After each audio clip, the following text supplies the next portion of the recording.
তৃতীয় বিশ্বের দেশগুলি, বিশেষ করে মুসলিম দেশগুলিতে আমেরিকা তার প্রভুত্ব কায়েম করার জন্য কি না করতে পারে তা সাধারণ মানুষের ধারণার বাইরে। এতদিন আমেরিকার দাদাগিরি থেকে বাংলাদেশকে বাঁচিয়ে রেখেছিলেন হাসিনা।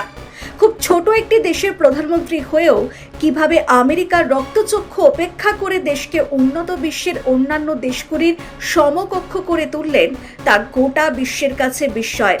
তিনি শুধু ভারত এবং রাশিয়ার সঙ্গে সুসম্পর্ক রেখে কাজ করছেন তা নয়, তিনি ভারতের যে কোনো বাধা উপেক্ষা করে চীনের সঙ্গেও সুসম্পর্ক বজায় রেখেছিলেন। হাসিনার আমলের রাজনৈতিক কাঠামোতে প্রশ্ন থাকলেও দেশের উন্নতি, সাধারণের খাওয়া পড়া থেকে শুরু করে স্বাস্থ্য এবং ক্রমাগত শিক্ষার মান উন্নয়ন নিয়ে কোনো প্রশ্নই ছিল না। কিন্তু আমেরিকার ধৈর্যের বাঁধ ভাঙল চীনের আগ্রাসনের কারণে। চীন যে কোনো সময় তাইওয়ানকে দখল করতে সামরিক অভিযান করতে পারে। তাছাড়া মায়ানমারে চীনের অবস্থান শক্ত ভিতের ওপর প্রতিষ্ঠা করায় পরিস্থিতি এমন তৈরি হয় যে এশিয়ার বঙ্গোপসাগর অঞ্চলে তাদেরও একটি সামরিক ঘাঁটির প্রয়োজন হয়ে পড়ে, যা তারা চাইছিল বহু আগের থেকেই। এমন নয় যে আমেরিকা হঠাৎ করে বাংলাদেশকে নিজেদের কবলে নিতে চাইছিল। তারা ইউনুসকে নোবেল দেওয়ার মাধ্যমে তাদের পরিকল্পনা বাস্তবায়িত করার লক্ষ্যে প্রথম পদক্ষেপ রাখে।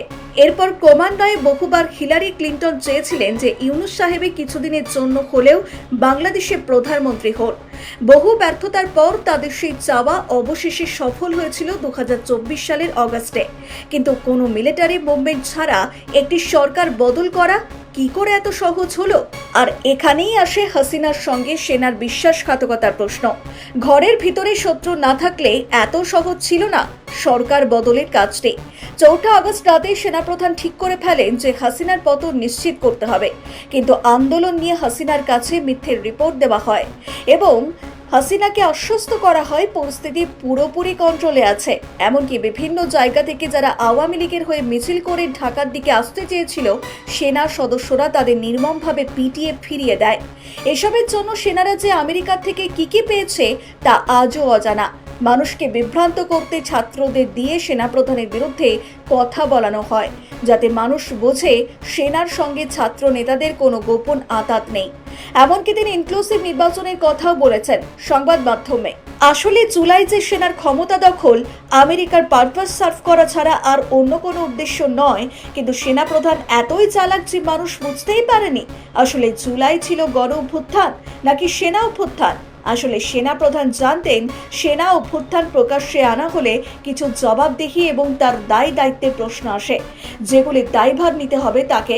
সেগুলি থেকে বাঁচতে সেনাপ্রধান এবং ছাত্র জনতা মিলে জনগণ এবং সরকারকে ঠকিয়েছে। আন্দোলন যদি সাধারণের গণঅভ্যুত্থান হয়ে থাকে তাহলে আওয়ামী লীগকে এত ভয় পাওয়া কি ছিল? তাদের ভোটে অংশগ্রহণ করতে দিয়ে জনগণের রায়টি দেখে নিতে পারা যেত। কিন্তু তাদের সমস্ত রকম কার্যকলাপে নিষেধাজ্ঞা রেখেই ভোট করানো হয়, যেখানে লোক দেখানো সরকার এবং বিরোধী তৈরি করা হয়।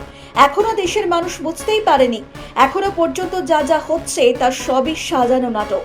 যে ভোটে মাত্র 27% মানুষ ভোট দিলেও দেখানো হয় অর্ধেকের বেশি মানুষ ভোট দিয়েছেন। আর ওই ভোটারদের মধ্যে আবার অনেক মানুষ জামায়াতকে ঠেকাতে বিএনপিকে ভোট দিয়েছে। তারা তখনও বুঝতে পারেনি আওয়ামী লীগের কর্মীদের কাছে জামায়াত বিএনপির চরিত্রের কোনো ফারাক নেই।